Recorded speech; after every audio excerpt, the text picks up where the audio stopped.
Further గా ఏదైనా పడే ప్రమాదం ఉందా, దాన్ని ఎలా తీయాలి, ఏం జాగ్రత్తలు తీసుకోవాలో కూడా ఎక్స్పర్ట్స్ నుంచి ఒపీనియన్ తీసుకొని జాగ్రత్తగా చేయండి, వేగవంతంగా చేయండి. ప్రతి నిమిషం కూడా ఇంపార్టెంట్. 6 రోజులు ఎంత కాస్ట్లీ అండి.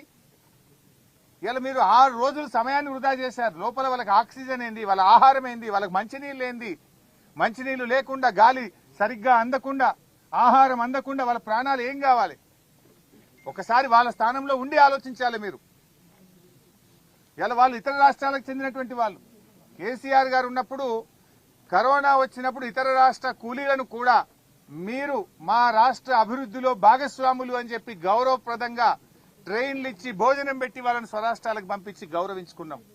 కానీ ఈరోజు మీరు ప్రాణాలకు తెగించి మన రాష్ట్రం కోసం ప్రాజెక్టు కడుతున్న వాళ్ళ ప్రాణాలను కాపాడడంలో నిర్లక్ష్యం వహిస్తా ఉన్నారు. 6 రోజులైనా ఇప్పటిదాకా డెబ్రిస్ రిమూవల్లో గాని మీరెక్కడ కూడా ఒక సరైన నిర్ణయం తీసుకోలేదు.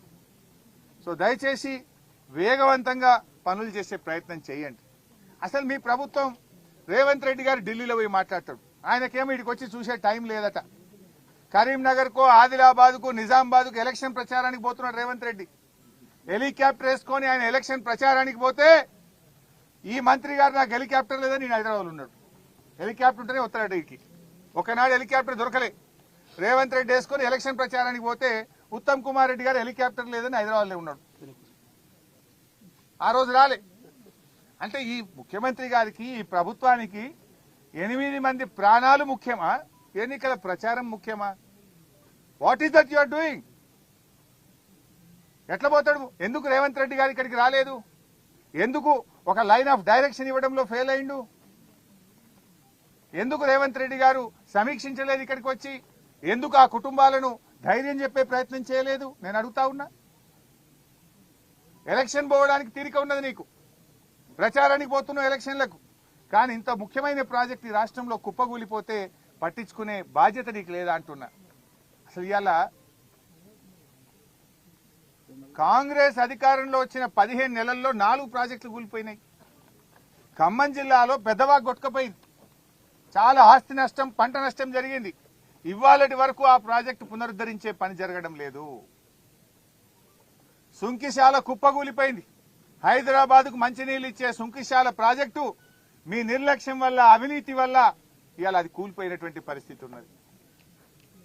పాలమూరు ఎత్తిపోతల పథకంలో భాగంగా నిర్మించిన వట్టెం పంప్ హౌస్ జలమయమైపోయింది మీ యొక్క నిర్లక్ష్యం వల్ల. ఇవాళ ఎస్ఎల్బీసీ టనల్ కూలిపోయినటువంటి పరిస్థితి ఏర్పడ్డది. 4 ప్రాజెక్టులు కూలిపోయినాయి మీ 15 నెలల్లో. ఏం చేస్తుంది ప్రభుత్వం నేను అడుగుతా ఉన్నా. అసలు నీళ్లు, ఉన్న నీళ్లను కూడా కాపాడలే మీరు. శ్రీశైలం ఇప్పుడు అడిగలు చూస్తే మొత్తం ఖాళీ అయిపోయింది. మనకు శ్రీశైలం మీద మహబూబ్ నగర్ జిల్లా కల్వకుర్తి, నెట్టంపాడు, భీమా దాదాపు 2,50,000 ఎకరాలకు నీళ్లు రావాలి. మంచినీళ్లు మొత్తం ఉమ్మడి మహబూబ్ నగర్ జిల్లాకు కూడా దీని మీదనే ఆధారపడ్డది. మొత్తం శ్రీశైలం ఖాళీ అవుతా ఉంటే ఏం ప్రభుత్వం నిద్రపోతుందా?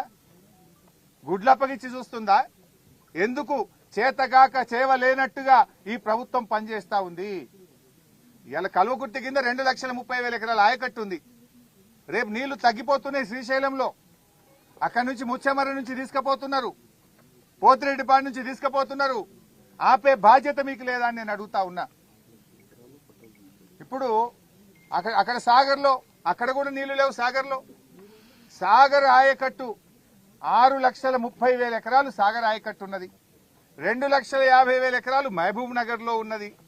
దాదాపు 10 లక్షల ఎకరాల ఆయకట్టు ఉన్నది. అటు సాగర్ నీళ్లు కుడికాలువకి వెళ్ళి ఆంధ్రప్రదేశ్ తీసుకుపోతున్నారు, ఇటు రాయలసీమకు పోతిరెడ్డిపాడికి వెళ్ళి తీసుకుపోతుంటే కేఆర్ఎంబీతో మాట్లాడడమో, కేంద్ర జలవనరుల మంత్రితో మాట్లాడి ఆపే బాధ్యత మీకు లేదా? బీఆర్ఎస్ పార్టీ ముళ్లు గట్టబట్టి పొడిస్తే తప్ప ఈ ప్రభుత్వం నిద్రలేస్తలేదు. ఒక్కసారి కాదు, మీరు చూశారు. మొదటి కేఆర్ఎంబీ మీటింగ్ లోనే మన ప్రాజెక్టులన్నీ కూడా కేఆర్ఎంబీకి అప్పగిస్తూ ఆ రోజు ఒప్పుకొని వచ్చిండ్రు. వెంటనే మా నాయకుడు కేసీఆర్ స్పందించి 10 ఏళ్లు మేము అప్పజెప్పలేదు, సెక్షన్ 3 కింద కృష్ణా నదీ జలాల పంపిణీ అయ్యే వరకు ప్రాజెక్టులు ఇవ్వమని చెప్పినాం, నువ్వు ఎట్లా ఇస్తావు అని కేసీఆర్ గర్జిస్తే అప్పుడు మేల్కొని అసెంబ్లీ పెట్టి లేలే మేము ప్రాజెక్టులు ఇవ్వం, మేము వాపస్ తీసుకుంటున్నాము అని అసెంబ్లీలో ఏకగ్రీవ తీర్మానం చేసిండ్రు. ఎప్పుడు కేసీఆర్ గర్జిస్తే మీరు తీర్మానం చేసిండ్రు. రెండవది, చంద్రబాబు నాయుడు గారు గోదావరి నీళ్లను ఆంధ్రాకు తీసుకుపోయే ప్రయత్నం చేస్తా ఉన్నారు.